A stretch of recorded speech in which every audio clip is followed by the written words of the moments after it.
పృథ్వీ, నాగ్, ఆకాష్, త్రిశూల్ ఈ 4 మిసైల్స్ కూడా ఇండియా దగ్గర ఉన్న పవర్ఫుల్ మిసైల్స్ పేరు వినగానే మనందరికీ కూడా డిఫెన్స్ అనే పదం గుర్తుకు రావాలి. మన దేశాన్ని మనం బలంగా తయారు చేసుకోవడానికి, ఇతర దేశాలు మన దేశం మీదకి దాడి చేయడానికి వచ్చినప్పుడు మన దేశాన్ని మనం కాపాడుకోవడానికి ఇలాంటి మిసైల్స్ ని తయారు చేసుకుంటాం. ఈ మిసైల్స్ అన్ని కూడా డిఆర్డిఓ ఆధ్వర్యంలో ఉంటాయి. డిఆర్డిఓ అంటే defence research and development organisation. కానీ ఈ మిసైల్స్ ని తయారు చేసే పని మాత్రం ఇస్రో చేతిలో ఉంటుంది. ఇస్రో అంటే Indian space and research organisation. మనందరికీ కూడా ఇస్రో పేరు వినగానే రాకెట్స్, మిషన్స్ లేదా ఇటీవలే పంపిన Chandrayaan mission, Aditya L1 mission, Mangalyaan ఇలా అంతరిక్షంలోకి పంపించే శాటిలైట్స్ గుర్తుకు రావాలి. ఎందుకంటే స్పేస్లో అంతరిక్షంలో పరిశోధనలు చేయడానికి భారతదేశం తరపున ఏదైనా సంస్థ పనిచేస్తుందంటే అది ఇస్రో. మనం అందరం తెలుసుకోవాల్సిన ఇంకో ముఖ్యమైన విషయం ఏంటంటే మన దేశాన్ని మనం కాపాడుకోవడానికి తయారు చేసుకునే మిసైల్స్ లో కూడా ఇస్రోలో పనిచేసే సైంటిస్టుల పాత్ర చాలా ఉంటుంది. ఇస్రో సంస్థలో పనిచేసే సైంటిస్టులే ఈ మిసైల్స్ ని తయారు చేస్తారని కూడా చెప్పొచ్చు. మరి ఇస్రోలో ఉన్న సైంటిస్టులు ఈ మిసైల్స్ ని ఎలా తయారు చేస్తారు, అసలు ఇస్రోకి అలాగే డిఆర్డిఓకి ఉన్న సంబంధం ఏంటో ఈ వీడియోలో తెలుసుకుందాం. డిఆర్డిఓ అంటే defence research and development organisation. ఈ సంస్థని ఇండియన్ గవర్నమెంట్ వాళ్ళు 1958లో స్థాపించారు. ఈ సంస్థని స్థాపించే ముందు డిఫెన్స్ కి సంబంధించిన 3 ముఖ్యమైన సంస్థలు ఉండేవి. DSO defence science organisation, DTDE defence technical development establishment, అలాగే DTDP directorate of technical development and production. ఈ 3 సంస్థల్ని ఒక్క దగ్గర కలిపి డిఆర్డిఓ అని పేరు పెట్టారు. ఈ డిఆర్డిఓ సంస్థ మినిస్ట్రీ ఆఫ్ డిఫెన్స్ కిందికి వస్తుంది. The missile man of India doctor APJ Abdul Kalam గారిని ఫాదర్ ఆఫ్ డిఆర్డిఓగా పిలుస్తారు. ఈ సంస్థకి సంబంధించిన హెడ్ క్వార్టర్స్ అన్ని కూడా న్యూఢిల్లీలో ఉన్నాయి. ఈ డిఆర్డిఓ ఎప్పుడు కూడా మిలిటరీకి సంబంధించిన పరిశోధనలు చేస్తూ ఉంటుంది. ఈ డిఆర్డిఓ సంస్థకి సంబంధించి ఒక నినాదం కూడా ఉంటుంది. బలస్య మూలం విజ్ఞానం, అంటే the source of strength is science. బలం యొక్క మూలం సైన్స్ అని అర్థం. ఈ డిఆర్డిఓ సంస్థ ముఖ్యంగా డిఫెన్స్ కి సంబంధించిన టెక్నాలజీ అలాగే ఇండియన్ ఆర్మ్డ్ ఫోర్సెస్ కోసం అవసరం పడే సిస్టమ్స్ ఆర్ ప్రోడక్ట్స్ ని అభివృద్ధి చేయాలి. ఇక్కడ ఇండియన్ ఆర్మ్డ్ ఫోర్సెస్ లో మనకి 4 సర్వీసెస్ ఉంటాయి. Indian army, Indian navy, Indian air force, Indian coast guards. ఈ ఫోర్సెస్ అందరికీ ఏవైతే weapons, vehicles, missiles, aircrafts, bombs ఇలాంటివి అవసరం ఉంటాయో వాటన్నిటినీ కూడా డిఆర్డిఓ సంస్థ అభివృద్ధి చేస్తుంది. ఇప్పుడు ఇస్రో గురించి కొన్ని విషయాలు తెలుసుకుందాం. ఇస్రో అంటే Indian space and research organisation. ఈ సంస్థని 1969 ఆగస్టు 15న స్థాపించారు. కానీ 1969 కన్నా ముందు ఇస్రో పేరు ఇన్కోస్పార్ అని ఉండేది. ఇన్కోస్పార్ అంటే Indian national committee for space and research. ఈ సంస్థని గవర్నమెంట్ ఆఫ్ ఇండియా వాళ్ళు అంతరిక్షంలో పరిశోధనలు చేయడానికి 1962లో స్థాపించారు. దాని తర్వాత ఫాదర్ ఆఫ్ ది ఇస్రోగా పిలువబడే డాక్టర్ విక్రమ్ సారాభాయ్ గారి ఆధ్వర్యంలో 1969 ఆగస్టు 15న ఇన్కోస్పార్ పేరుని ఇస్రోగా మార్చారు. ఈ సంస్థ చేసే ముఖ్యమైన పని ఏంటంటే అంతరిక్షంలో పరిశోధనలు చేయడం, మిషన్స్ ని లాంచ్ చేయడం, రాకెట్స్ ని లాంచ్ చేయడం, శాటిలైట్స్ ని అంతరిక్షంలోకి పంపించడం. రీసెంట్ గా ఇటీవలే మనం చూసుకుంటే చంద్రయాన్ 3 మిషన్ ని కూడా చంద్రుని పైకి పంపించారు. చంద్రుని పైన పరిశోధనలు చేయడానికి ఇస్రో వాళ్ళే ఈ మిషన్ ని లాంచ్ చేశారు. దీంతో పాటు ఆదిత్య L1 మిషన్ ని కూడా రీసెంట్ గానే లాంచ్ చేశారు సూర్యుని గురించి చదవడానికి. మరి అంతరిక్షంలో పనిచేసే ఇస్రో వాళ్ళు ఈ మిసైల్స్ ని ఎలా తయారు చేస్తారన్న దాని గురించి ఇప్పుడు చూద్దాం. అలాగే ఇస్రో వాళ్ళకి డిఆర్డిఓ సంస్థతో ఏంటి సంబంధం అనేది ఇప్పుడు చూద్దాం. మనం డిఆర్డిఓ సంస్థ గురించి చూసుకుంటే ఈ సంస్థ డిఫెన్స్ కి సంబంధించి ఇండియన్ ఆర్మ్డ్ ఫోర్సెస్ కోసం పనిచేస్తుంది. అదే ఇస్రో సంస్థ గురించి చూసుకుంటే అంతరిక్షంలోకి మిషన్స్ ని పంపి అంతరిక్షంలో పరిశోధనలు చేయడానికి ఈ సంస్థ పనిచేస్తుంది. అందుకే ముందుగా మనం డిఫెన్స్ అలాగే స్పేస్, డిఫెన్స్ అలాగే అంతరిక్షంకి మధ్యలో ఉండే కనెక్షన్ గురించి తెలుసుకోవాలి. ఎప్పుడైనా 2 దేశాల మధ్యలో ఏవైనా సమస్యలు వచ్చి గొడవలు జరుగుతున్నప్పుడు 2 దేశాలు కూడా వారి దేశాలను వారు కాపాడుకోవడానికి ఆర్మ్డ్ ఫోర్సెస్ ని స్థాపించుకున్నారు. ఇండియన్ ఆర్మీ కావచ్చు, నేవీ కావచ్చు, ఎయిర్ ఫోర్స్ ఇలాంటివి అన్నీ కూడా ప్రతి దేశం దగ్గర ఉంటాయి. ఈ ఆర్మ్డ్ ఫోర్సెస్ తో పాటు ప్రతి దేశానికి సొంతంగా మిలిటరీకి సంబంధించిన మిలిటరీ శాటిలైట్స్ కూడా ఉంటాయి. వీటితో పాటు ఇంటర్ కాంటినెంటల్ బ్యాలిస్టిక్ మిసైల్స్ కూడా ఉంటాయి. ఒక దేశం మీద ఇంకో దేశం మిసైల్స్ ని పంపించి దాడి చేసుకుంటూ ఉంటారు. ఈ మిసైల్స్ అన్నీ కూడా అంతరిక్షంలో నుంచే వెళ్లాల్సి ఉంటుంది.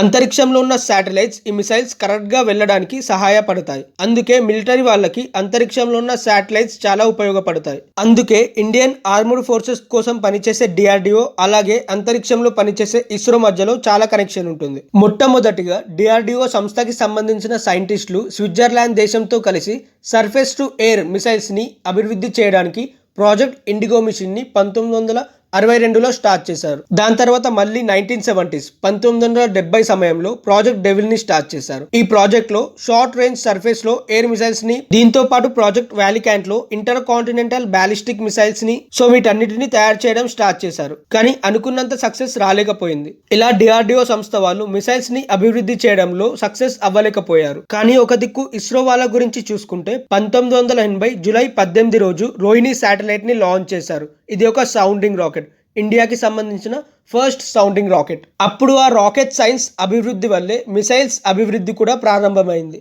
సైన్స్ లో జరిగే అభివృద్ధి అనేది ప్రతి ఫీల్డ్ లో ఉపయోగపడుతుంది. ఎందుకంటే ఒక రాకెట్ ని తయారు చేయడానికి ఏదైతే టెక్నాలజీ ఉపయోగపడుతుందో అదే టెక్నాలజీ మిసైల్స్ ని తయారు చేయడానికి కూడా ఉపయోగపడుతుంది. అందుకోసమే ఇస్రో వాళ్ళు ఒకవేళ ఏదైనా రాకెట్ ని లాంచ్ చేసి అందులో సక్సెస్ అవుతే ఆ సక్సెస్ అనేది డిఆర్డిఓ సంస్థకి కూడా సక్సెస్ గా మారిపోతుంది. ఒక మిసైల్ కి సంబంధించిన పని ఎలా ఉంటుందంటే ఏదైనా పర్టికులర్ టార్గెట్ ని హిట్ అవ్వాలి అంటే ఒక ప్లేస్ కి ఒక మిసైల్ ని పంపితే ఆ ప్లేస్ లోకి వెళ్ళి పడాలి. అదే రాకెట్స్ కి సంబంధించిన పని ఏంటంటే అంతరిక్షంలో ఉన్న ఆర్బిట్స్ లోకి వెళ్లి శాటిలైట్స్ ని పంపించాలి. ఈ మిసైల్స్ అలాగే రాకెట్స్ కి సంబంధించి బోర్డ్ గైడెన్స్ గానీ కంట్రోల్ చేసే విధానం గానీ రెండు కూడా సమానంగా ఉంటాయి. అందుకే ఒకవేళ ఇస్రో వాళ్ళ ద్వారా రాకెట్ టెక్నాలజీ అనేది అభివృద్ధి చెందితే వాటితో దానివల్ల డిఆర్డిఓలో ఉన్న మిసైల్స్ ని తయారు చేయడానికి కూడా చాలా ఉపయోగపడుతుంది. రాకెట్ టెక్నాలజీలో రాకెట్ కి సంబంధించిన ముఖ్యమైన విషయం ఏంటంటే కాంపోనెంట్స్, అంటే రాకెట్ ని తయారు చేయడానికి ఉపయోగపడే వస్తువులు. దానికన్నా ముఖ్యమైనది ఏంటంటే రాకెట్ లో వాడే ఫ్యూయల్, రాకెట్ లో అవసరం పడే technology, strap boosters, thrust vector control system, exhaust nozzle, payload separation mechanism, ఇవన్నీ కూడా మిసైల్స్ ని తయారు చేయడంలో కూడా లాంచ్ చేయడంలో కూడా ఉపయోగపడతాయి. మనం ఒకవేళ ఎర్త్ ఆర్బిట్ బయట అంతరిక్షంలో ఏదైనా శాటిలైట్స్ ని పంపించడంలో సక్సెస్ అవుతే దాంతో ICBM inter continental ballistic missiles ని లాంచ్ చేయడం, దాంతోపాటు 5,000 నుండి 10,000 కిలోమీటర్ల దూరంలో ఏ ప్రాంతానిపైన దాడి చేయడానికి చాలా సులభంగా ఉంటుంది.